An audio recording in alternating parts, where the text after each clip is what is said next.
ज्यांना शेंबूड काढायची अक्कल नाही ते फडणवीसांवर बोलतात. पडळकरांचा विरोधकांवर घणाघात. महाराष्ट्रातील राजकीय वातावरण सध्या आरोपाने प्रत्यारोपाने चांगलेच तापलेले आहे. विविध नेत्यांकडून एकमेकांवर जोरदार टीका केली जाते आहे आणि याच पार्श्वभूमीवर भाजप आमदार गोपीचंद पडळकर यांनी माध्यमांशी संवाद साधताना विरोधकांवर निशाणा साधत मुख्यमंत्री देवेंद्र फडणवीस यांच्या कामाचे समर्थन केले. माध्यमांशी संवाद साधताना गोपीचंद पडळकर म्हणाले की देवेंद्र फडणवीस यांच्यावर टीका करणाऱ्या काही नेत्यांना विदर्भातील प्रश्नांची पुरेशी जाण नाही.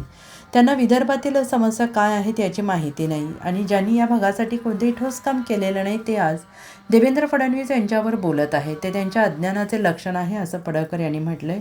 पुढे बोलताना त्यांनी राष्ट्रवादी काँग्रेसवर टीका केली आहे. गेल्या 60 वर्षात विदर्भाचा विकासातील अनुशेष भरून काढण्यात राष्ट्रवादी काँग्रेसला अपयश आले. मात्र मुख्यमंत्री देवेंद्र फडणवीस यांनी विदर्भाच्या विकासासाठी महत्त्वपूर्ण पावले उचलून हा अनुशेष कमी करण्याचे काम केले आहे असा दावा त्यांनी केला आहे. राजकीय टीका टिप्पणीपेक्षा राज्याच्या विकासाला प्राधान्य देण्याची गरज असल्याचं सांगत राजकारण करण्याऐवजी महाराष्ट्राच्या विकासाच्या प्रवाहात सगळ्यांनी सहभागी व्हावे असे आवाहन गोपीचंद पडळकर यांनी केलं आहे. दरम्यान राज्यातील राजकीय आरोप प्रत्यारोपांच्या पार्श्वभूमीवर पडळकर यांच्या या वक्तव्याची राजकीय वर्तुळात चर्चा सुरू झाली आहे.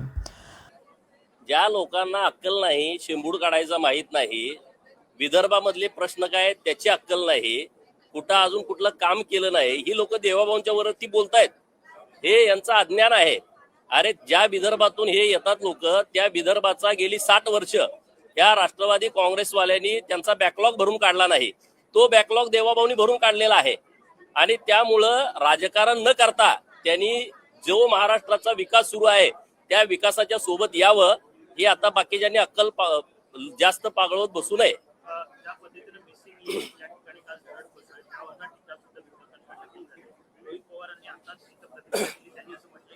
अरे त्यांना आणि त्याच्या आजोबानं एखादी वीट लावल्या का महाराष्ट्रामध्ये? कुठं विकासाची कुठं केलाय विकास? त्यांना काय माहित आहे?